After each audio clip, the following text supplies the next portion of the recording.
Live from the 607, it is the Ocho Duro Parlay Hour, where we're talking sports locally and nationally. Why don't you join in the conversation with the hashtag ODPH? Here we go.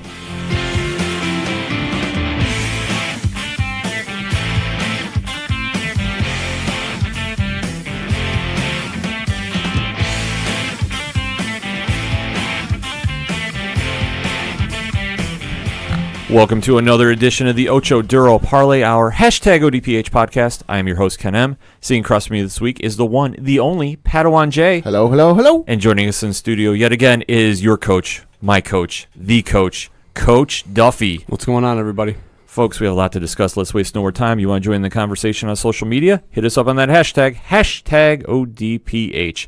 Now, the biggest sports story going on right now, it is March. It is that time of year. March Madness is in full effect. The college brackets for the men's basketball is out. Beware of the Ides of March. Yes. Oh, wait, wrong.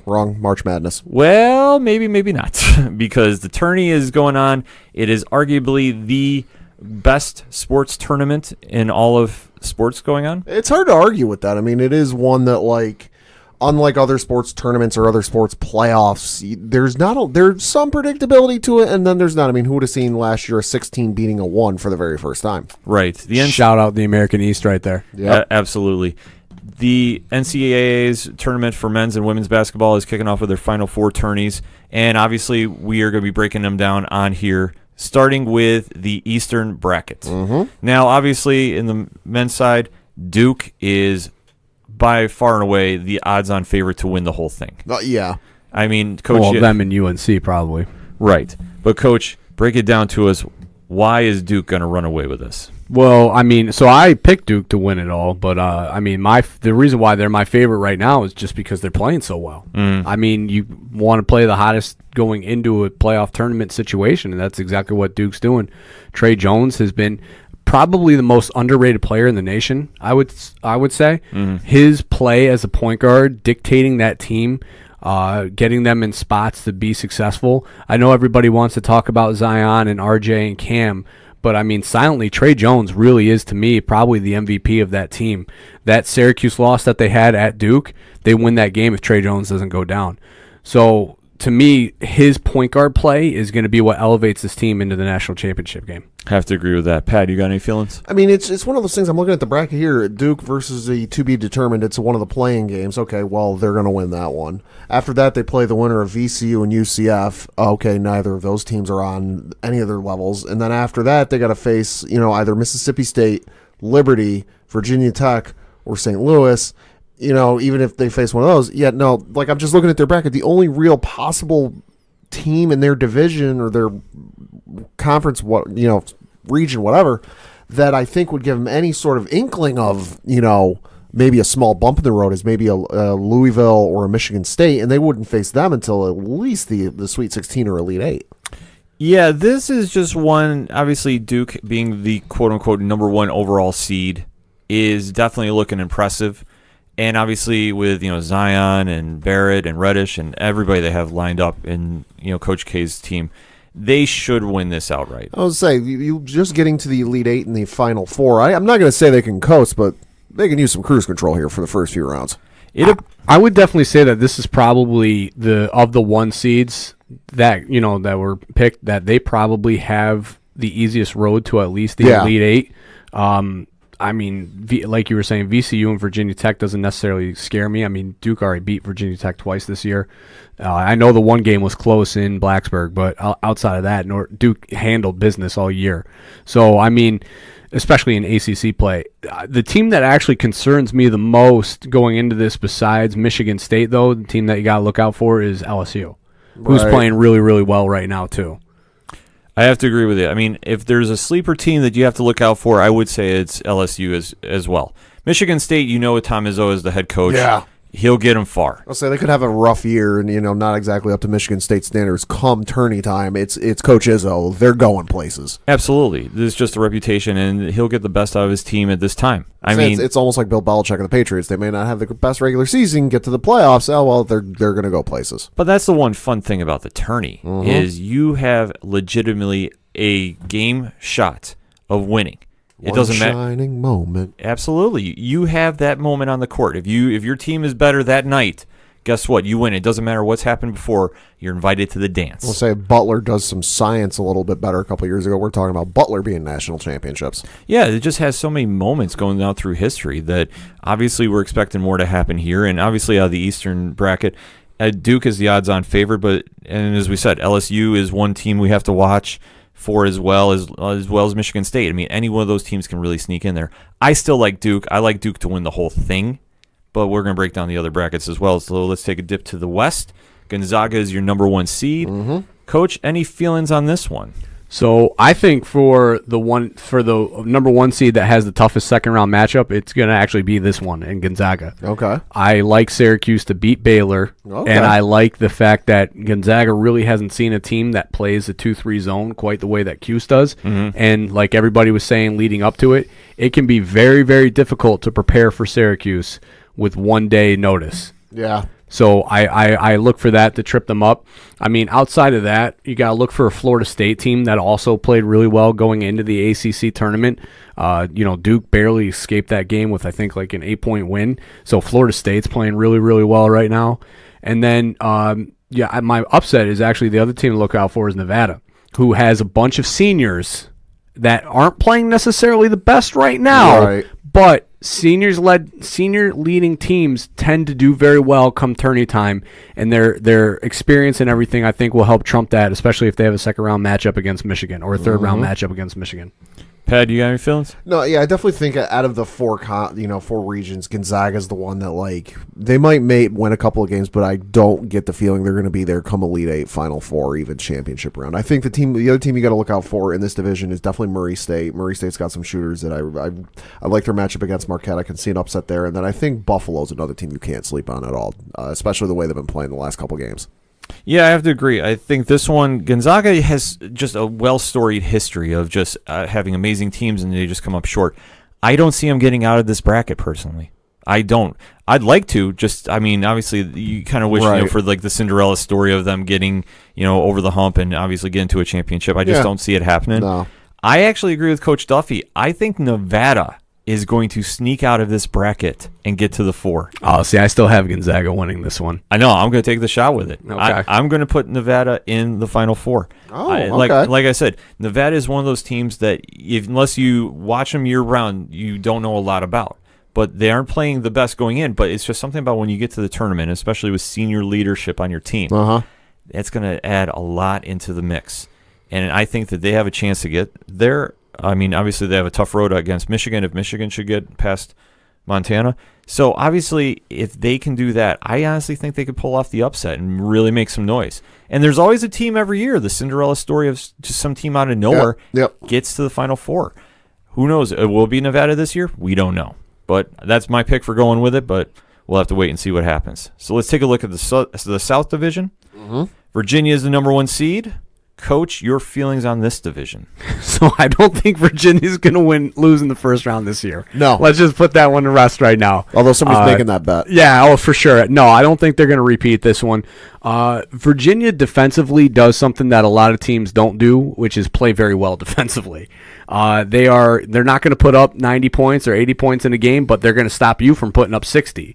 So I like Virginia in this bracket. I mean, really, this one, I went chalk. I don't really see many upsets in this one. Villanova's playing really well right now. That Purdue team was underrated last year and went pretty far. I like them to do the same. Well, I like them to at least get out of the first round this year. My pick, though, however, is Tennessee. Okay.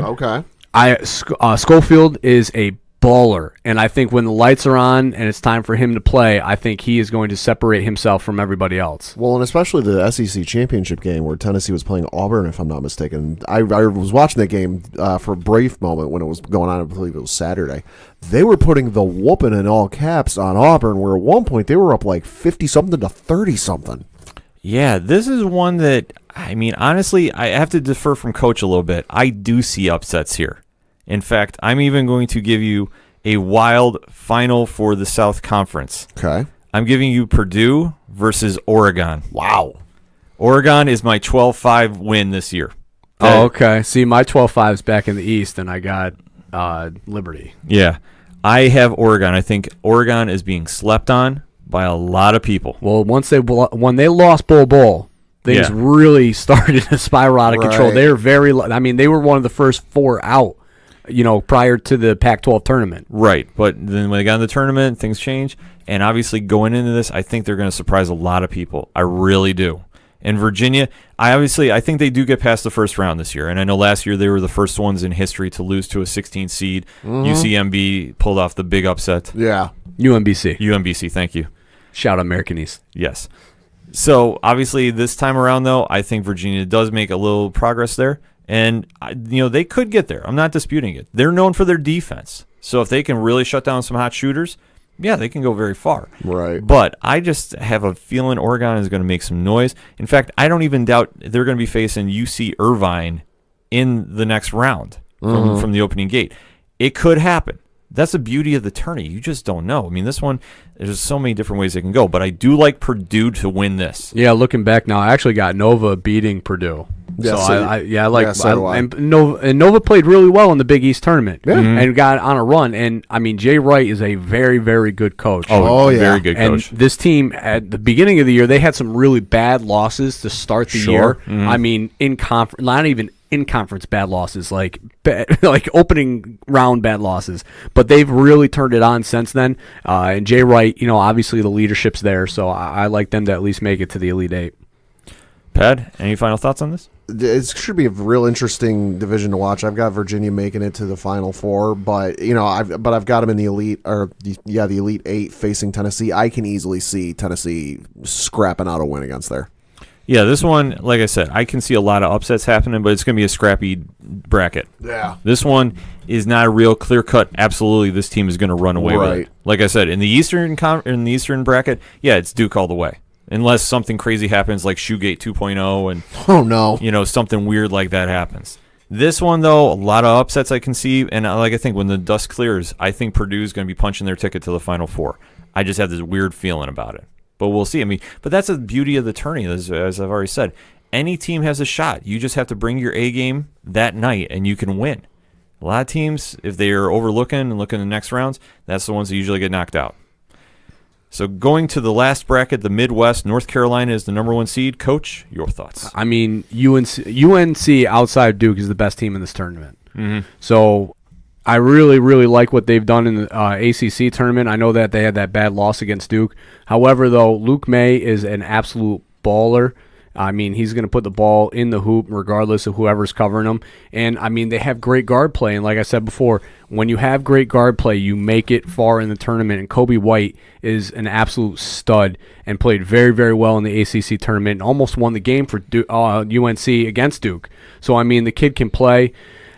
Outside of that, I mean, Kansas is in this bracket, and Kansas always plays well come tournament time. They've been really up and down this year and not played very well in spots. So, I mean, I don't really worry about them. And then Kentucky, obviously, Calipari always makes a run in the tournament. They have actually leadership on this team, which is something that they don't normally have, which is seniors. Yeah. So, I mean, for Kentucky to have senior leadership is different. But outside of that, I still got UNC making it to the Final Four. Pat? No, this is one of those groups that you hear about in soccer a lot with the World Cup and UEFA and stuff like that. Like, oh, this is the group of death, where it's murderer's row of teams that are just going to beat up on each other with no clear-cut winner. Well, while I do think UNC is going to be the clear-cut winner of the Midwest region, there's a lot of teams in here that I could see upsetting as well. I mean, you've got Kansas, Ohio State, Houston, Kentucky, as we mentioned, Auburn. Washington. There's just a lot of teams in here that I feel like going chalk entirely in this region is not the smartest move in the world. Yeah, this one is a very interesting one because you do have North Carolina, who is the outright heads above team to win this one out of this bracket. You can't sleep on Kentucky. Coach Calipari pulls a lot of magic out at tournament time. This one does have a couple upsets that could happen in there. Kansas, Bill Self is running a great program down there. You can't doubt them as well. And looking at some of the potential upsets that could happen, Houston, a number 3 seed there, could definitely make a deep run. I don't know if they're going to do it or not. I do like, though, Carolina, as much as it pains me to say as a Duke fan. But Carolina has definitely demonstrated that they can give any team in the nation a run for the money, no matter who you put up against them. This, though, I don't see being an easy road. No. I could see them facing an Auburn or Kansas in the Elite Eight. I could definitely, or the Sweet 16 rather. I can definitely see, a team like Houston or Kentucky facing them in the finals. Right. This is not going to be an easy road by any means. But Roy Williams at the helm of the North Carolina ship, I definitely see him setting sail for the Final Four with this. Yeah, I mean, you really look at the paths to the championship for the number one teams. I mean, clearly Virginia, to me, probably has the hardest number 2 seed with Tennessee, just because they've played so well over the course of the year that, they arguably were a number 1 seed prior to the, SEC championship. So they were a number 1 team they were number 1 ranked for the first time since like 1982 or something like that. Something like that. Yeah, so it's been a long time. So this is a historic run for them. So you obviously know that they're a good team.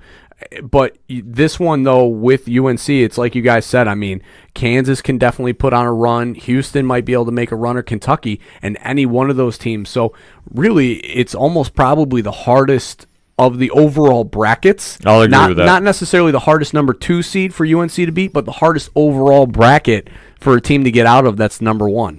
I have to agree with that, Pat. No, yeah, it's like I said, this to me is just like the region of death where there's a number of teams in here that can make runs, have made runs, or can pull it out when the moment is right and get a shocking win at the buzzer. Yeah, this is one, when it comes down to it, is going to be an absolute battle to get out of this bracket to the Final Four. And there's no question of it. Like I said, it pains me to say, as the Duke fan, Carolina is going to do it. I think they are. But I wouldn't doubt Kansas or Houston to upset them either. So this is where it's going to get fun. I mean, like I said, this is where the bracket where every team is invited to the dance, you have a shot. Who's going to show up, who's not. We gave you our picks for that. Now we're going to say who is going to be in the final game, starting with Coach. All right, so out of the East and West, I have Duke versus Gonzaga in a rematch of the Hawaii Invitational, and I have Duke beating Gonzaga. Out of the South and Midwest, I have Tennessee versus UNC, and I have UNC beating Tennessee. And I will have Duke versus UNC for the first time in history going against each other in the national championship game. And I'm sorry, I can't pick the Tar Heels regardless of anything that's going on. So I have Duke beating the Tar Heels 68 to 66. Pat? Out of the East and West, I've got Duke versus Florida State. Out of the South and Midwest, I've got Virginia versus UNC. So, of course, I've got Duke beating FSU, and then UNC beating Virginia. So Duke and UNC in the national title game.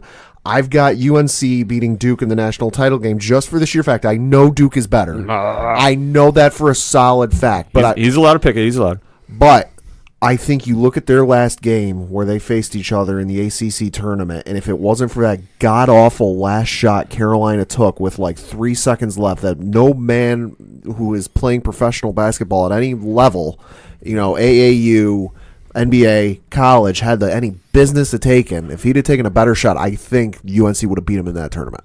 And I think UNC's got the stuff and got the moxie to beat him in the tournament. It's not bad picks, gentlemen. Not bad picks at all. And I've got it close. It's not going to be a blowout by any means. I think no. it's going to be 77-74. Well, for mine, obviously I have Duke, and I have Nevada getting there in the upset story. Oof.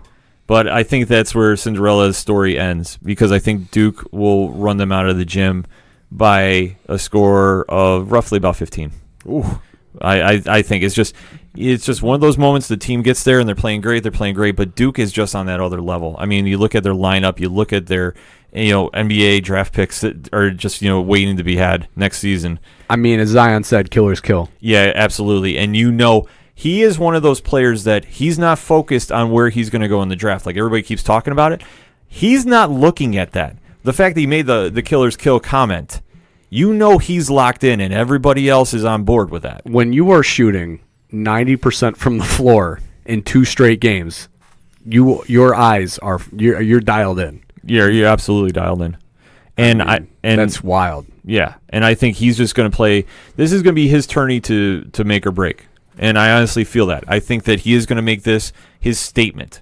And obviously, when we talk NBA draft down the road, he is going to be the locked number 1 pick in my eyes from this tournament. This is going to be the cherry on the top of the sundae. I think he's going to have a statement game against Nevada. And then on the flip side, I have North Carolina facing Purdue. I will be rooting very hard for Purdue. Very, very hard.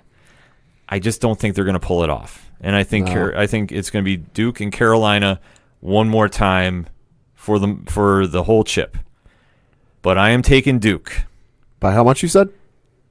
I didn't say how much. Oh, okay. I thought you said how much. Okay. No. I only said 15 against Nevada. Oh, okay. This one is going to be a 77-71 game. My God, they're going to put up points. They're going to. I would say it's worth noting in case you're doing your brackets and you got to do the score for a tiebreaker thing. It's just a thing of note that I pulled up because I was curious about this myself.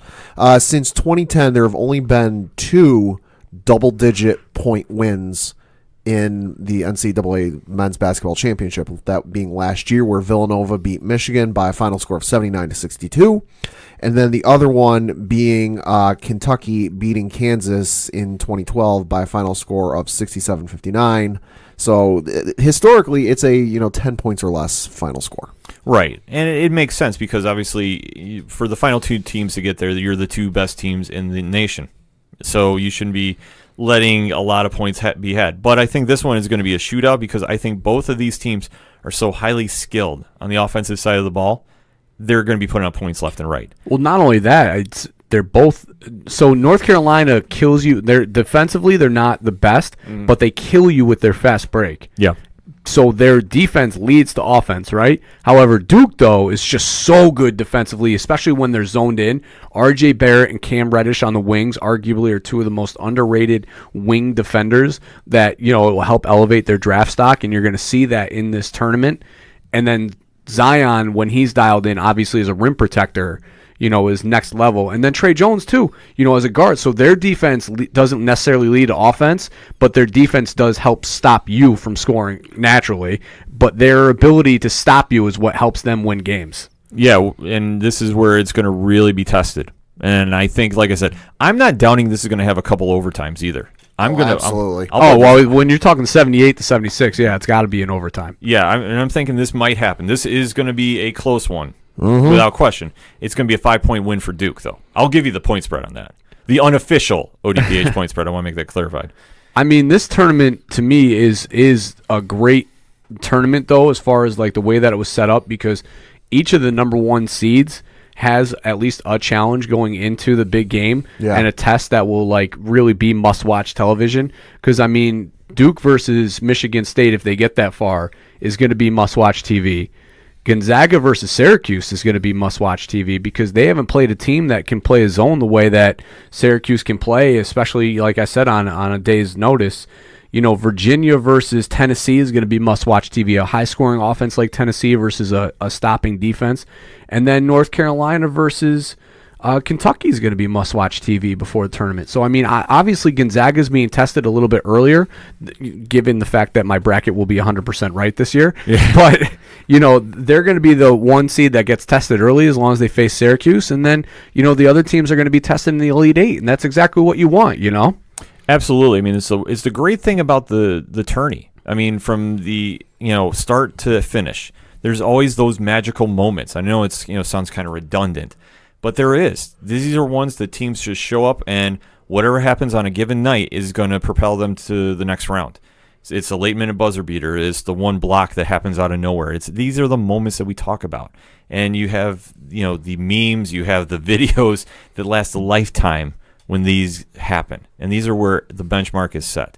So for the men's side, it's going to be very interesting. And for the women's side, too, the number 1 seeds, Baylor, Notre Dame, Louisville, and Mississippi State. Wow. Is going to be really fun to watch. UConn is not a number 1 seed this year. Oh my God! I was just listening to that for it took me a minute to process that. Wow. Yeah, which I say, don't sleep on UConn. I was say you just gave them the biggest chip on their shoulder. Absolutely. Oy. So this one, they don't need a chip on their shoulder. No, it doesn't. And I know a lot of times they don't. The women's bracket doesn't get a lot of attention as much as the men's does, but it's still great games to watch too. I'm excited to see it. And I tell you what, like I said, when I saw the brackets come out and the UConn was not a number 1, I mean, it's just kind of surreal. Yeah, that's wild. Yeah. But, I mean, you know what, though? Good for women's college basketball because that means that other teams have elevated themselves to the, Connecticut level, the UConn level. Before it was only Tennessee and UConn. Then Baylor obviously started to make a headway, and now you hear Notre Dame, and here they are. So it's tremendous, growth for the sport. Absolutely. Like, I'm excited to see that going on as well. Like, basically my whole sports watching for the next couple of weeks is going to be all basketball, and that's not a bad thing. And I mean, this one, I do like UConn getting there, but I tell you what, I think that they are going to have a very tough road ahead of them. It's not going to be easy. No. I do like them and Baylor in the final game. Yeah. Notre Dame. Yeah. I know you. It's the period. I don't even need to know who they're going to play. It's going to be Notre Dame all the way. But it's going to be fun basketball to watch. This is the moments that we talk about. This is arguably the greatest sports tournament in the history of sports. We can debate about it on the hashtag ODPH, but let us know your thoughts on the Final Four tourneys. We gave you ours. It's an exciting time in sports, and we want to talk to you about it. So hit us up. We're going to take a quick break. We'll be right back. Hey, this is Brian Wolf from Fair City Fire. You are listening to ODPH, the greatest podcast in Binghamton. Woo!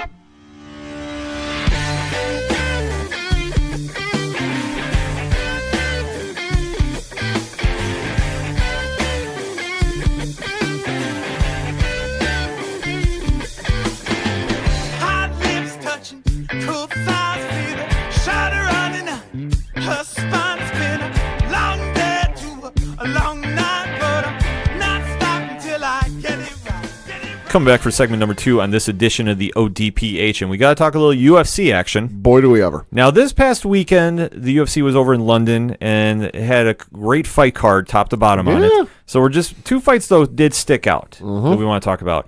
Now, there was a light heavyweight match, but more like a title contender match, possibly. Implications were involved. Thank you. That's what I'm trying to go with. It's the implications, guys. Yeah. Thank you. Always sunny reference. Thank you. But we had Volkan versus Dominic Reyes. Mm-hmm. And Pad, break it down for us. So, of course, it's the light heavyweight division. It's Dominic Reyes versus Volkan Ozdemir. I'm sorry if I butchered that name. No, you got it right. That sounded good to me. There we go. So, you look at the light heavyweight division, of course, John Jones is the current champion. Dominic Reyes is currently, as we record, the 5th ranked fighter. And then Volkan is currently the 7th ranked fighter as we record. Both of these rankings are post-fight. But you go into the fight, and it's 3 5-minute rounds. And so you've got Volkan versus Dominic Reyes. And, of course, one of these guys could very well end up down the road after maybe another fight or two being John's next contender. So you get into the fight, and you can look up the highlights, but it's, realistically, if you go back, if you have ESPN Plus and you go back, because I know you can go rewatch the fights. You watch this one in particular. It's 2.5 rounds of Reyes backing up, throwing some punches, throwing some kicks, and showing some offense, but it's not much realistically. It's a lot of him backing up and Volkan really dictating the pace and really dominating the fight. I am watching it right now, and I've seen 4 punches landed. Yeah. So the last half of the 3rd round is when Reyes finally starts to show something, but admittedly it's not much. So even the fight's over, they're going to the decision, and the announcers are like, "Oh, hey, you know what? Great attempt by Reyes, but it just wasn't his time." And Volkan really dictated the fight. So the announcers are even going, "Yeah, Volkan won this fight." So then we get to the decision, and Bruce Buffer goes, we got a 29-28. And a winner by split decision, Dominic Reyes. And I actually yelled, "What the bleep?" Yeah, Pad does not usually get up for fights like this unless it's a big sway of like what the judges should be calling. Well, and I was watching this one with some interest because I'd talked to Common Man Vince Iatoli, and he's like, "Oh, this should be a good fight. We might see a knockout." I was like, "Okay." And I happened to be, available to watch the fight when it was going on, so I watched it start to finish. And I'm sorry, I was thinking Volkan won this because he dictated the pace of the fight, octagon control, this, that, and the other. Was there any point where either fighter really showed like, oh, they're whooping the other guys? You know what? No. But I'm sorry, if you're running backwards for 2.5 rounds, what are you taking? Because Dominic Reyes didn't win this fight.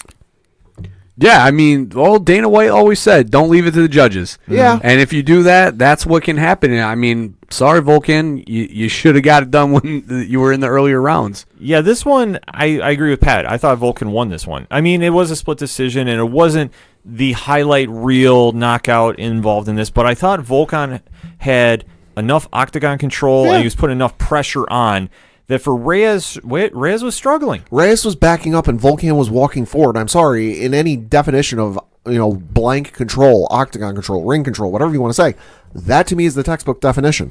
Yeah, and he obviously showed that, and it was very surprising because I know Reyes, he's now still undefeated, and obviously his name is getting thrown around heavy for a possible John Jones fight down the road. Right. I don't think he's there yet. And, No. And this fight, after watching it, I didn't really go, yep, he's the guy. If he would have won dominating, I'd have been like, all right, give him one more fight, and then we can talk. But in my opinion, he needs two. Because you didn't show me any. Yes, you won. Congratulations. Hats off to you. You didn't show me anything in this fight that's like, yeah, you're the next guy. No, this one definitely was not the best performance to say I deserve a title shot. It's not to say he's not a talented fighter, just this fight it didn't show up. And obviously moving forward, he's now ranked, I believe you said he's 5th? Yep. So obviously he's on the road to getting said title shot. I would probably say that would put him 1 to 2 fights away. So let me ask this. Who do you think would be a good fight against him? Because I have my opinion who I think he'd be really good against. I want to see him fight Johnny Walker. Ooh. Okay. And I know it's... our boy, ODPH boy right there. I think the whole hashtag 607 podcasts are all on the Johnny Walker bandwagon. But I honestly think it from this perspective. Reyes is undefeated. And looking at who's in the top contention, you got Gustafsson. He's fighting Anthony Smith over in Stockholm. Right. See, I was just going to say the winner of that would be a good matchup for him, but I like where your head's at even more. Yeah. And I think, okay, looking at that could be another possible title, implication fight going down the road too, because both these guys just lost to John. It makes sense. Okay, I get that. Fully like that fight too. You have Thiago Santos, who, if you're going to give John a fight in the current rankings of the next guy who should get the shot, yeah, you have to say Santos. Right. I mean, he's done enough that he can definitely warrant said fight. I just don't know if that's the one you want to do, but I could definitely see it. Well, I mean, like we've said before, obviously John wants to fight 4 times in this year, and if that's the case, then he needs to fight in June? At right? least. At least. So, take. And you know what? It didn't make sense because Cormier is still tied up with the whole Brock Lesnar thing. I know it hasn't been officially announced, but that whole thing or whatever's going on there, from my unofficial ODPH, looking at the rankings here, that everybody's waiting to see what Brock's doing post WrestleMania. Right. So obviously, if Cormier's waiting for that fight, or Cormier's not coming down to light heavyweight and John's not moving up, so the fight, for between those for the third time is not happening. So for me, I like the fight against Johnny Walker because Johnny has been on a tear, and for Reyes, if you beat him, because you're basically kind of log jammed right now with everybody that's in the top 10. This fight makes a lot of sense. You have your 2 undefeated guys, and like I said, the hype behind Johnny Walker is there. Yeah. So give him the real test. If Reyes is the real deal, this is where you see what he's got. Yeah, I mean, it makes sense to me. I like the logjam reference because that's really what this division is right now. With the fact that John obviously is just by far, leaps and bounds above even the number 2 guy. So it's like it's a lot of people in title contention that just need to have somebody step up and say, I'm going to be, the one to fight John. And that fight right there would be the one to break it. Yeah, I mean, I could definitely see it. It'd be like when John was coming up and fighting Ryan Bader way back when. Right. Both those guys were undefeated. And you pair them together, okay, whoever wins gets the title shot. And it made sense because, I mean, I believe at that time Rashad Evans was hurt, and that's where John got the nod, and, the rest is, UFC history. So, obviously, looking at this, that fight makes a lot of sense. The only other one that would make some sense to a degree for me is if Luke Rockhold is moving up to 205. Right. You can put him against Reyes. See what happens there.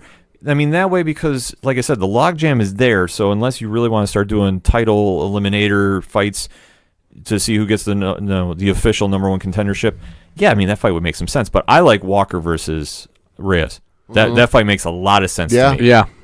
So, we'll have to see what happens moving forward with that. But in the main event slot, though, of London, there was some definite fireworks. A little bit. Oh, I mean, bang, bang, bang down.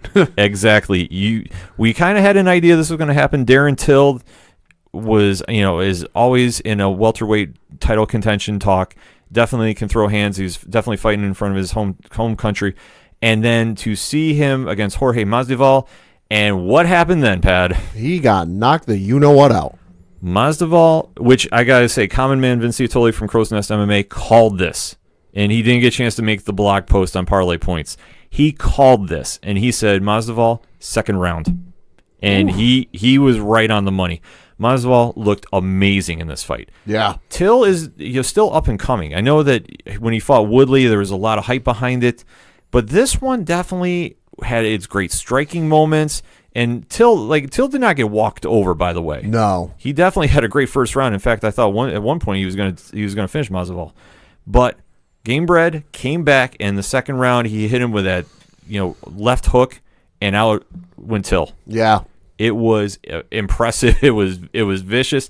It was everything that it needed to be, because Masvidal, who was kind of in the top 15 but kind of in the lower end, definitely shot his stock up. I'll say he jumped from the 11th rank to number 5, so he jumped 6 rankings over the weekend with this fight.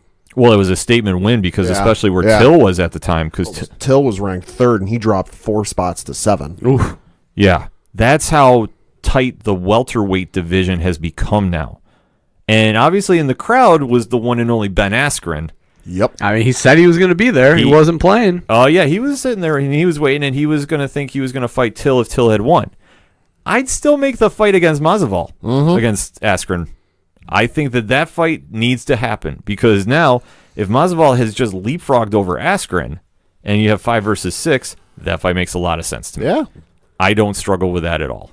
Yeah, I mean, if you want to get Askren in one more fight, he's obviously not going to fight Woodley. He already said that he's not going to because they're in the same camp. Then Masvidal makes sense. Yeah, and I think for Masvidal, if he beats Askren, he gets shot up into that number 1 contendership. Absolutely. The next number 1 contender belt. I wouldn't want that spot.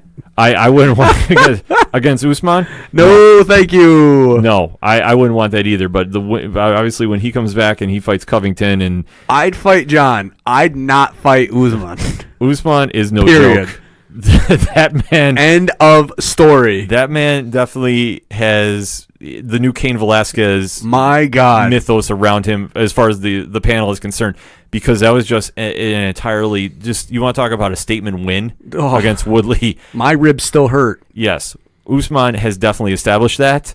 We are saying anybody that goes against him, good luck. Thank you, next. Godspeed. Yes, because we don't see you coming out of that fight in one piece. Not at all. Several pieces. Yeah, several pieces if you're lucky. But Masvidal would be that guy to step up there. The only thing that might hold it off, though, is there was a little post-fight There's a brouhaha.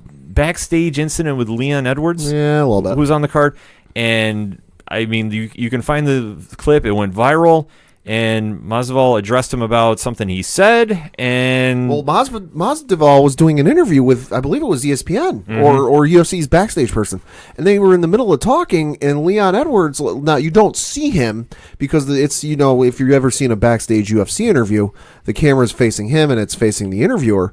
And he goes walking by and he says something. Now, I haven't been able to discern what he says because, admittedly, he's not mic'd up and the mics are facing away from him. But he says something to Masvidal, and Masvidal takes exception to that. And props to the cameraman for turning the camera on this. He turns the camera, and next thing we know, there are punches being thrown between the two backstage. yeah, this one was just really crazy to see. And, Yeah. And obviously, we've talked about this on the show a few times. That has nobody learned from the incident with Conor in Brooklyn? I think we said it last week. I don't get it. Yeah, we say it every week. Every time we hear these incidences, people, UFC fighters, listen. Nevada had said that they will review anything leading up to a fight that could lead to no matter where it is, to lead to to potential license revocation or suspension. You people need to be smarter. Yes. This is, 1, a bad look on you, and 2, a bad look on the sport. Yeah. 3, bad look on the promotion. I understand emotions run high. I get that. I'm not questioning that. But you need to just be cooler heads prevail, because obviously this fight, this post-fight, is if Nevada or some athletic commission wants to come down about it, because Nevada has said, if something happens outside of the ring and we feel we need to regulate about it, they're going to. Mm-hmm. This is going to hurt in the long run. Because you can say you could now have a fight versus Edwards versus Masvidal. Yeah. I wouldn't really struggle with that, but I kind of go, I don't really see that helping Masvidal out in the long run. Right, I mean, especially when I look at the rankings right now, Leon Edwards is currently 10th ranked, and as we mentioned, Masvidal is 5th ranked. I mean, the thing of it is, too, I get Leon Edwards is talking big, and there are times where you have to do that, and like we said, given what Nevada has said, you got to be very careful about this. But if I'm Leon Edwards, I'm not exactly puffing my chest up too much. You won by split decision. It's not like you knocked out Gunnar Nelson. Yeah, I mean, we don't know the whole story of what prompted it. It was just maybe some... There might be some prior history there that we just don't know about. Yeah, we don't know as we're recording. But the overall point is, okay, I understand words get heated and obviously emotions run high, and, you know, Masvidal is not the guy you want to do that with. Right. And it was funny because we were talking at the Binghamton Bulldogs game, and James Scarecrow Rodriguez was down there from Crow's Nest MMA, and he saw that, and he was honestly going, you don't do that with Jorge. Right. Masvidal is not the guy you do that with. Well, and I think Edwards learned that the hard way. Masvidal hit him, and then it resulted in an open cut under the left eye of Edwards. Yeah. Like I said, you don't do that. You don't do that with Gamebred. He's not that kind of guy. But to see where he goes from here, I like the fight against Askren. You can do the fight against Edwards if you really want to play up the grudge match, but I wouldn't do it just for the simple fact of the precedent it's going to set, because now you might see, okay, well, if these guys get a fight, and let's say they headline a fight card on ESPN Plus, not a pay-per-view one, but you know, one of the minor ones. Other fighters are going to see this, and are they going to start acting up backstage? Mm-hmm. We don't know, but it's a bad precedent if you're going to lean that route to go. Right. So I'm not sure where to go from that. But final thoughts from UFC London? Yeah, I mean, solid overall card with a lot of future potential here for guys to get title shots. Definitely an interesting card. You know, the backstage stuff notwithstanding, you know, a lot of interesting stuff in the ring. I can't wait to see where some of the chips that have been tossed into the air lay. Absolutely. UFC London was a great card. Obviously, the post-fight scrum excluded. It was definitely a great night for Jorge Masvidal, and definitely one to watch where it happens in the welterweight division from here. With Dominic Reyes, there's a couple different options he can go. He's still undefeated. And like I said, the fight I would make is him versus Johnny Walker. And that one, I would say get your popcorn ready, because there will be some fireworks and a definite show with that one. Mm-hmm. But let us know what you think. Hit us up on that hashtag ODPH. What's your thoughts on UFC London? We're going to take a quick break. We'll be right back. It's a heartbreak, soul-shaped radio attack. Taking 4 steps forward, no steps back. Hey, this is Vince the Common Man Ciatoy, local MMA fighter, telling you to keep on listening to the ODPH, the 607's up-and-coming newest podcast.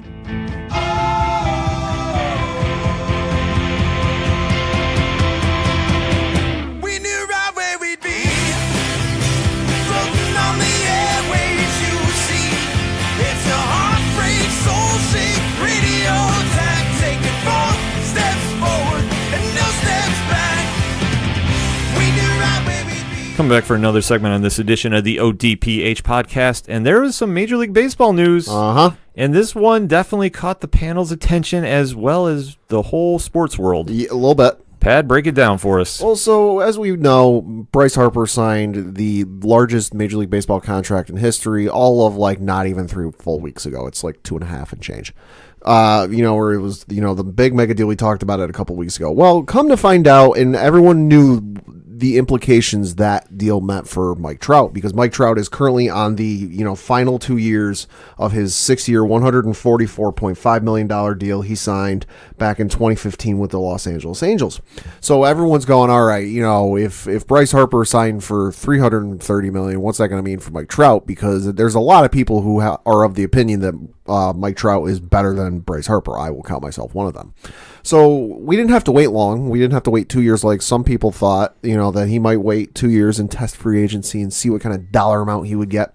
No, he waited until early to mid-March of 2019 and is reportedly going to sign an extension of 12 years, $430 million. And I need to asterisk this because there's a lot of sites, pretty much all of them, running with that year and dollar amount. That is not the actual dollar amount and year amount. What they're doing is they're combining the final 2 years of his current contract, which is 2 years, $66.3 million, or no, excuse me, 66.5, combined with his new contract that he will be signing, which is going to be 10 years and $363.5 million.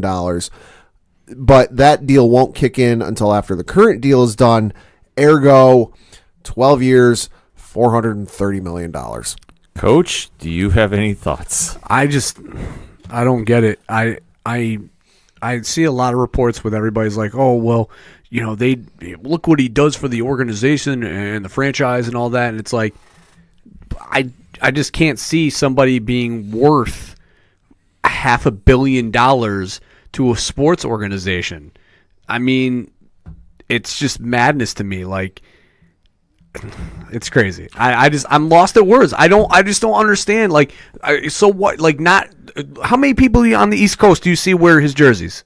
Very little. Admittedly, not much. I mean, so is he really bringing that much money to the organization? I understand California's got a huge population, but like, you saw Derek Jeter jerseys everywhere. If anybody was worth that money, it would be that man, and he didn't get paid that money. That thing is, though, that might be an East Coast, West Coast thing, where admittedly there's not a lot of Angels fans on the East Coast. We go out west. If we were to take a trip out west, there might be Mike Trout jerseys everywhere. Right, but you'll see Derek Jeter jerseys right next to him. That's true. I'll say this point, though.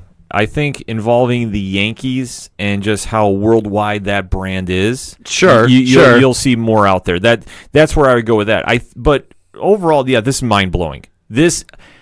I think I said this on the podcast. It was going to take $425 to get him out of Anaheim, but apparently it takes $425 to keep him there, which great for him. Yeah, you know what? I'm never going to fault somebody getting paid, but this is just. We'll say somebody crunched. Yeah, I mean, don't get me wrong. By all means, get your money right. Boo-boo, but and it should be noted, this is with a full no trade clause and no opt out. So he ain't going nowhere unless he wants to. So if I'm doing my math right, unless he wants to. Pat is on fire this segment. I love it. This is one that he's going to be 39 by the time this is all said and done. Yep. If I'm doing my math right. Yep. Now, I don't know how much he's getting paid per at bat. I can tell you when the new deal kicks in, it's going to be $66,978. That is just mind blowing. Is not the right word. For reference, the median U.S. household annual earnings is $61,372. So he's making more than the median household per at bat for the U.S. Yeah. But he fields and throws the ball. Like, I saw somebody post that. It's like, come on, bro. He's not 45-year-old Ichiro. Yeah, I'm sorry. This is just incomprehensible. That's the word I'm looking for. I understand we live in a day and age of the mega contract and just, you know, teams are really making sure that they want to keep their players with their organization, or they really want to lure them away from an organization. And we do hear a tendency to hear about contracts that overpay. I get that. But $500 million to play baseball. To hit a ball with a stick. Yeah, and granted, he is a great player. I don't question that at all. Trout is arguably the best player in baseball and will be for a great amount of time. So he's the face of that franchise. I mean, yes, Albert Pujols is on that team, but Albert Pujols came over from St. Louis. No, Trout is the face of the organization. Oh, yeah, for sure. Yeah, no, and I understand that they want to keep him there. People show up for Trout, not everybody else. I get that, but I just don't understand how a team can justify paying that much money to one player. I don't get it. This is just incomprehensible to me. So, all right, as the non-baseball guy here, understand that there isn't a salary cap and everything, but like at some point as an organization, like spending has to be a point where it's like, okay, what can we do to afford players?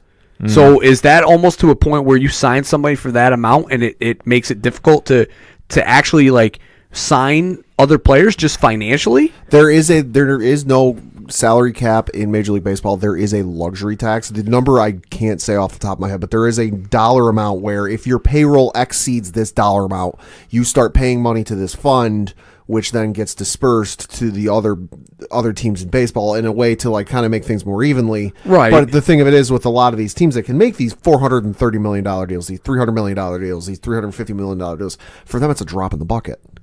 And that's, I mean, they're really bringing in that much, though. I mean, to be able to go out and sign other players. I mean, to get another average to mediocre all-star, level talent player, you would have to probably at least give them $80 million now is probably the average all-star salary.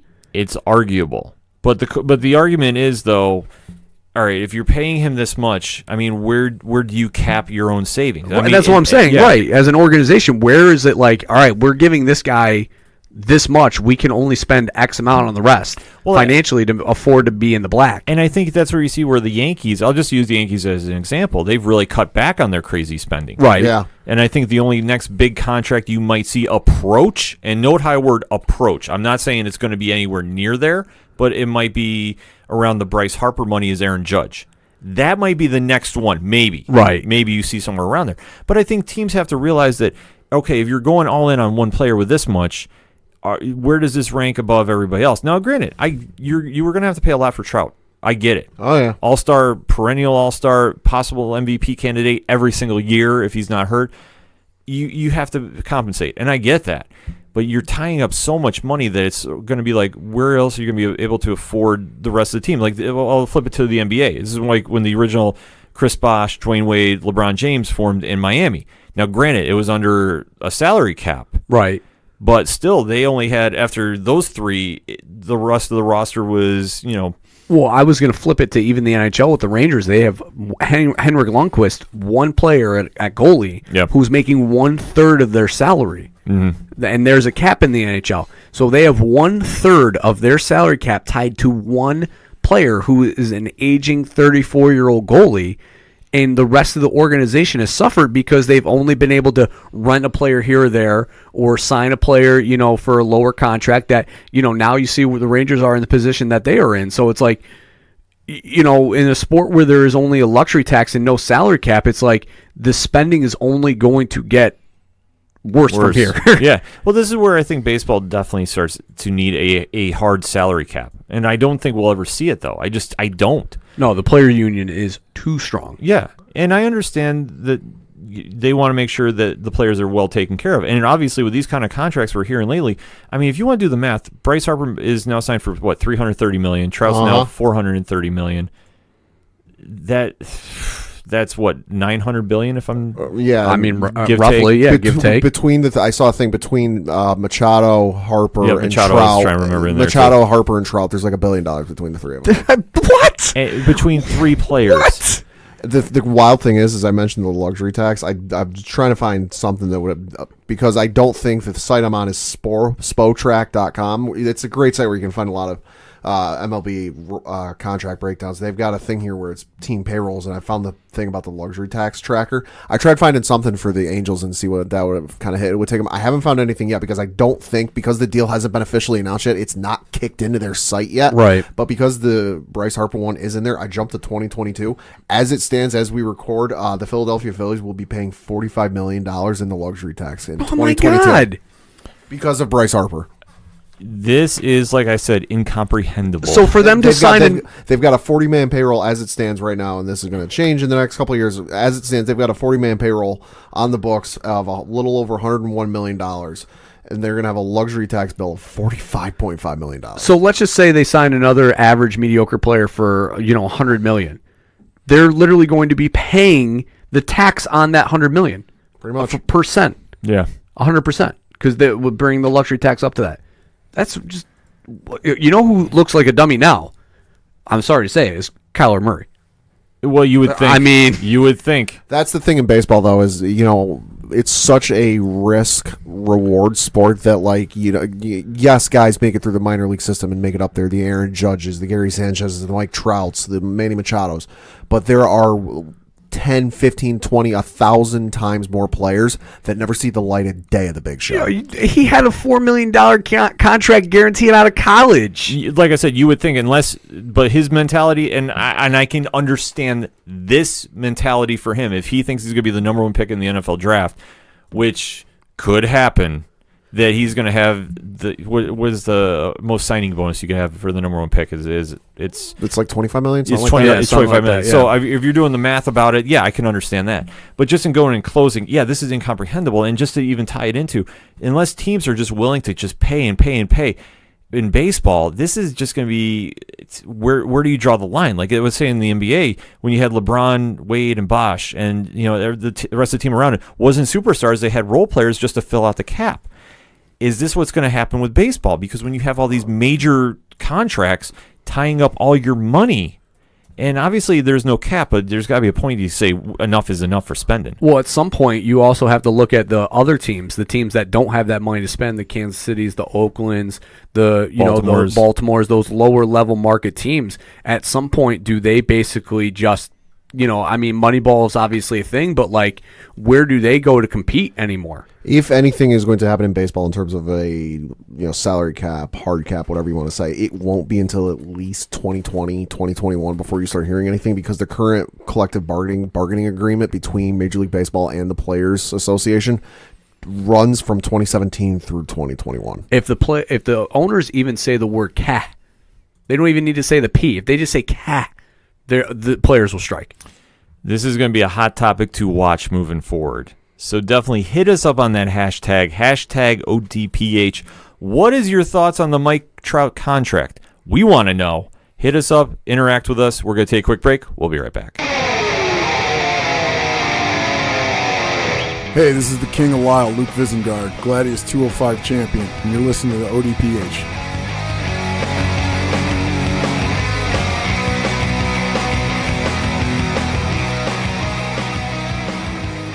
Coming back for the final segment on this edition of the ODPH, and we got to talk that local minute, Pad. Of course, talking local minute, we got to talk a little Binghamton Devils news. Of course, they had a game this past week, Wednesday, at the Hartford Wolfpack, where they lost 4-3 in an overtime loss. Tough loss there. Saturday, they traveled up to Syracuse to play the Crunch, where they lost by a final score of 4-1. Switching to this week, they've got a game away at the Springfield Thunderbirds, game time 7:05. And then they Saturday, the 23rd, they also have a away game at the Bruins, game time 7:05. Like I said last week, they are still on an extended road trip because of previously scheduled events at the arena and will not return home until Friday, March 29th against the Springfield Thunderbirds. But that is not the only Binghamton news we got going on. As, of course, everyone knows, if you look at a calendar, the spring solstice is almost upon us, which means one thing: baseball is almost here.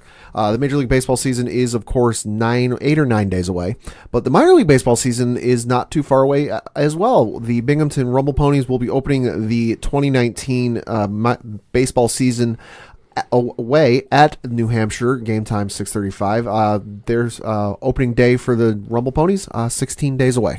Get ready, bingrp.com for more information on the Rumble Ponies, and binghamtondevils.com for more information on those Binghamton Devils. But that is not the biggest Binghamton sports story going on. Nope. Coach, what are we talking? We are talking those Bulldogs. Those Binghamton Bulldogs won yet again, defeating Norristown Saturday night, 134-107. Moni Anderson, 28 points. Derek Hart, 24 points. Chris Cartwright, 20 points. Coach Duffy, 5 points for getting the crowd going with some chants. ABA. I tell you what, it was a fun night at Davis College, a.k.a. the Dog Pound. Coach Duffy was in attendance. Nostradogmus was there. I was there. It was a wild scene at the game because the crowd was just, the energy level was like through the roof. Put it mildly. Yeah, I mean, they're bringing a crowd to that Davis College. That's great. I mean, I wish they had more room because they would get more people. I mean, if only there was more way to expand Davis College. I tell you what, it is a fun night to get down to the Bulldogs, and they are definitely putting on a show. And like I say, the Brandon Alexander dunk that is going viral. That alley-oop was wild. You have to find it to see it yourself. They have a very big test this coming Saturday against the Worcester 78s. Okay. This is the first time they'll be facing them in team history. So the stakes are very high. They win. They head up to Syracuse to face those Syracuse Stallions. Big game. In the regional championship game. Now, the Bulldogs are not looking past them by any means. So Worcester is going to come into the Dog Pound. If you can get to the game, we can't stress this enough. Get your tickets, binghamtonbulldogs.com. Get to the Dog Pound. Get there early. Yeah, do not come late. We will tell you firsthand. Do not come late. Get there early. Start making some noise. Get that place rocking because the Bulldogs feed off that energy, and they get amped up for it. Like I said, you see Brandon Alexander and the warm-ups, and he's getting that team hyped up. Yeah, because I'll say that first quarter started out real slow, and then once the crowd really started to get once we woke up, from the crowd standpoint, you did see the energy start to feed on them, and it was all the play of the Bulldogs defensively and everything. Yeah, once they got going and they started feeding off the crowd, and like I said, and I keep on mentioning, Brandon Alexander was getting that crowd going. Once Alexander started really getting the crowd going, because he was chirping at Norristown the whole time. So once he started chirping, the fans started feeling that vibe off of him doing that. We all got into it. Everybody got into it. Coach Duffy was leading some chants in the crowd. It was fun. That was a lot of fun. It was a fun time, and we have a kind of a little secret announcement we're going to be saying, that on our Parlay Points blog on the ODPH website, ochoduroparlayhour.com, we have a guest blog coming in from who, Coach? Well, I mean, the Binghamton Bulldogs front staff, front organization, and coaching staff, hopefully. Yes, so keep your eyes peeled for that. We're hoping to get that done. We were trying to get them on the show this week, but unfortunately we had some scheduling issues that we couldn't work around, and we definitely want to wish the Bulldogs the best of luck this Saturday. Like I said, if you can get to the game, get to the game. BinghamtonBulldogs.com. Get there early, get there and make some noise.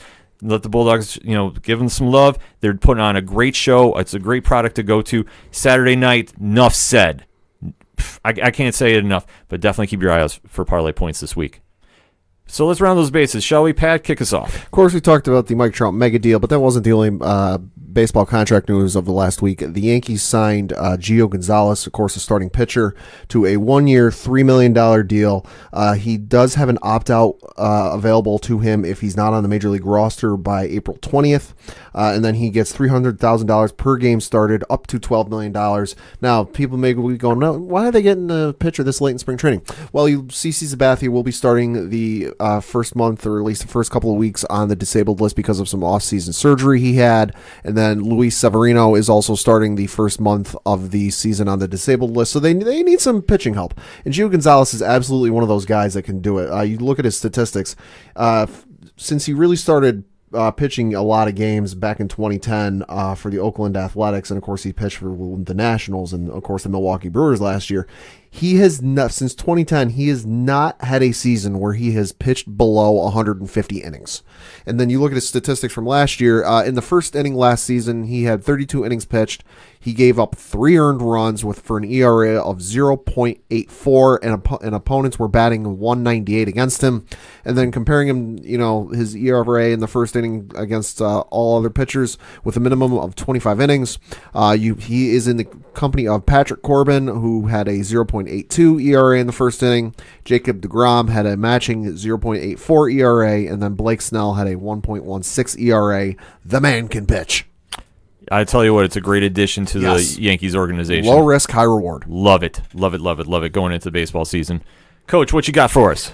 Yeah, so my run on the base, I actually want to bring up the Clyde Frazier LeBron fiasco from the other day. And if you didn't see this, LeBron during a timeout took a towel and went directly to the end of the bench during a Lakers timeout that he was getting subbed out for. And Clyde Frazier basically just said, to paraphrase here, this man just looks like somebody's checked out, not a team leader and somebody who doesn't look like he's involved in the game. Admittedly, I don't watch a lot of basketball. I watch it every now and then, but not nearly as much as yourself. I couldn't agree with Clyde anymore.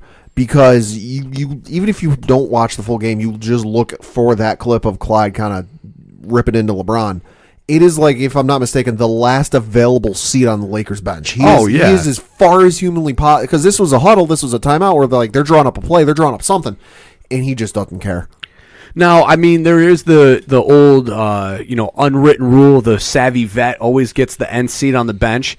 But to your point, Pat, this was during a Lakers timeout. Yeah. This is literally Luke Walton is drawing up the X's and O's. And as, the leader of the team, you would want your leader to be involved to at least see the play over, either coaching a guy up or, marking out the X's and O's.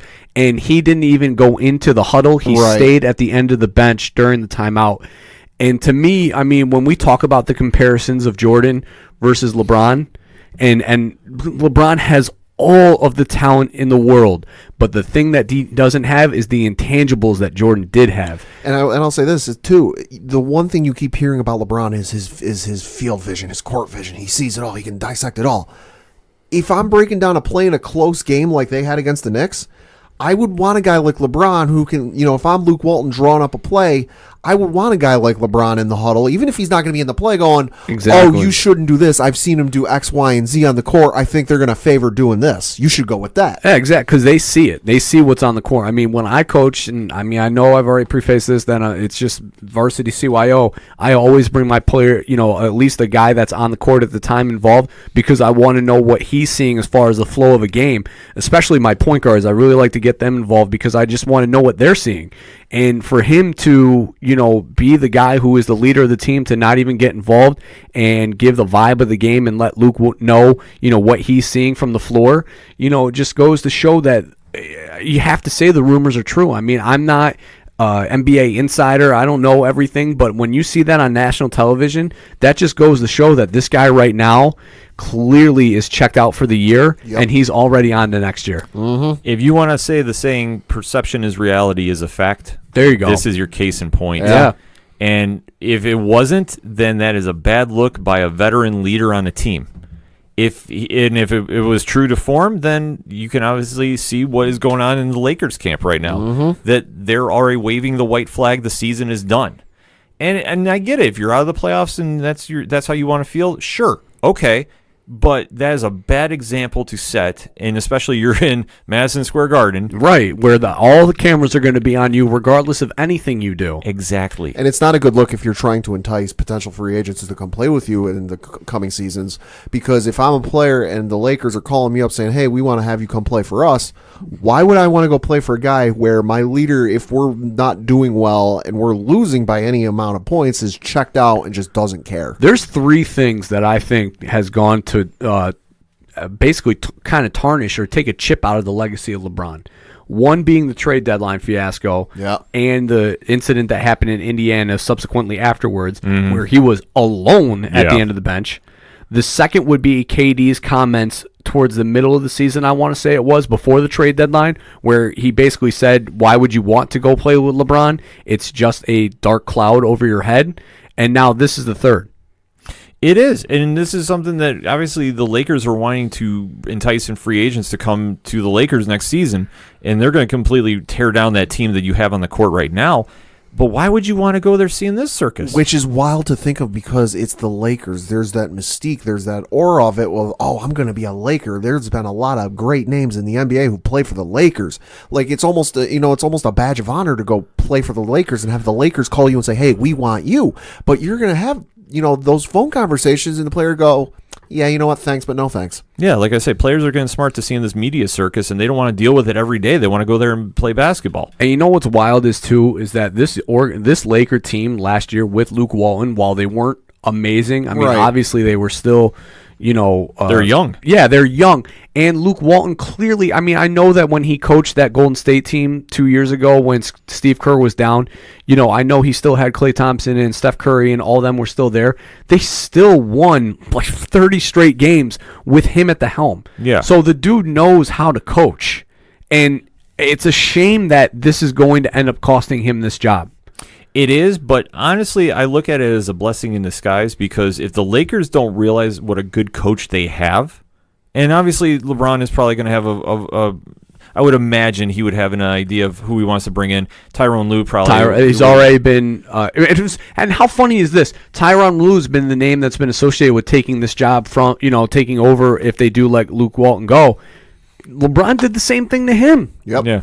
This is just an interesting thing to see, but I think it's a blessing in disguise for Walton because he can definitely coach. There's no question about that. Yes. And if you put him around a young team that's growing, absolutely. Like I don't want to say, let's say Philadelphia. I know it's a stretch, and I know they haven't talked about right. Well, they have a good coach. Brett Brown's a great coach, but he's a great coach. But I'm saying a team like Philadelphia. How about a team like Phoenix? I was just going to say Phoenix would be one, and I tell you what, if they get a high draft pick, not Zion, but if they get a high draft pick, not Zion, I'm saying he's Knicks bound. You can't tell me otherwise. Morant would be perfect with that team. Yeah, you're trying to tell me that nucleus of Booker and Ayton with him, that they couldn't do some damage, and especially with Walton having a team that would listen to him, right, and not have the distractions. Like I said, it's currently just a bad reality show out there right now with the Lakers.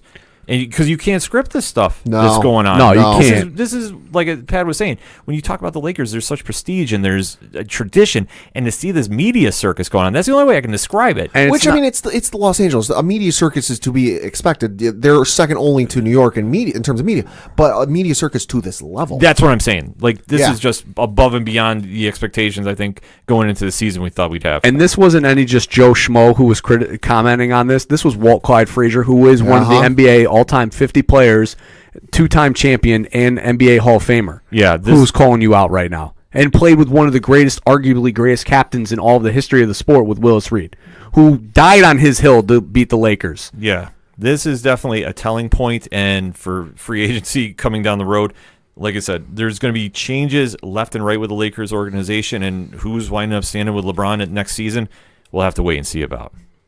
So going into my rounding the bases, I got to talk a little more UFC. It was announced Dana White has signed a 7-year extension with the organization, which I think is a great move. Yes. He's the face of the organization. He's done wonders at the helm. Yeah, I mean, outside of Zuffa, jumping on board, Dana White was the next best thing that's happened to them. Yeah, and like I say, he's a polarizing character. Either you love him or you hate him. I think he's done wonders for the organization. And Yes. obviously, I think it's a smart move to lock him up for that long. Yep. And they've announced that they're going to be moving away from typical pay-per-views and moving all of their American pay-per-views to ESPN Plus. Yeah, so if you're overseas, you will still get your UFC pay-per-views the same way you normally do. However, starting with the very next UFC pay-per-view, if you are in the United States, you will only be able to get said pay-per-view from ESPN Plus. Now, the bonus is, if you, I believe the price will be $79.99, but if you are an ESPN Plus subscriber, the price will be $59.99. Yeah, which we were seeing now, most sports that are featured on pay-per-view are transitioning to a streaming service. You've seen it with Canelo and The Zone. I believe it's officially pronounced, I call it DAZN, but apparently it's The Zone. Yeah. And you're seeing that happen with boxing now, so the UFC taking their talents to ESPN Plus fully. Yep. It's an interesting partnership, but I think it's one that this is going to be the sign of the times. It makes all the sense in the world just because so much of this, it's no longer just a thing that like you and your family kind of gather around the television to watch, like, boxing matches back in the day.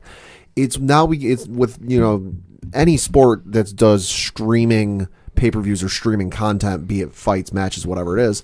It's become so much of like a gathering that like a group of friends get together for, that it makes all the sense in the world for you to do it on a service where you can take a streaming device like a Chromecast, a Roku, a gaming console, bring it to a friend's house or have them come to your house, plug it in, and just watch. Yeah. So this is going to be a very telling way of the future to watch your sports. And let me close out with more UFC. This weekend is Thompson versus Pettis. It's a fight night UFC in Nashville. March 23rd, 8 o'clock p.m. Eastern Standard Time. You're having your main event, Stephen Thompson fighting Anthony Showtime Pettis. Showtime? At 170. Ooh. So Pettis is taking the step up. This is going to be a fun one to watch. Showtime? The Showtime is a favorite here at the panel. I don't know how this move up at 170 is going to do, though. No. It's a lot of weight to put on for a guy that's known for his quick striking. But don't sleep on Showtime. Nope. Because even if he gets taken down, he is one of the most active fighters off his back. So I expect a lot of fireworks. Pat, you got any feelings on this? Yes, the jump up to 170 for Showtime is a bit of a surprise and maybe a little bit of a question mark, but I kind of look at it this way. There's a little more muscle mass to go behind those quick punches. Absolutely. Coach, any feelings? I mean, just look for the haymakers they're going to be banging. Look for all the creative striking going on. I'm rooting for Showtime Pettis on this. I think Wonder Boy might pull this off, though. Right. But like I said, we'll be rooting for Showtime here on the ODPH panel. That's all we got for this week. So for Padawan J, thank you. For your coach, my coach, the coach, Coach Duffy. Guys, Binghamton Bearcats play the Albany Great Danes on ESPN Plus Saturday at 1 o'clock. I will be on the color commentary. Be on the lookout for that. Other than that, good night and good luck. I'm your host, Ken M. Let's go Binghamton Bulldogs. You have been listening to the Ocho Duro Parlay Hour, #ODPH podcast. We'll see you next time.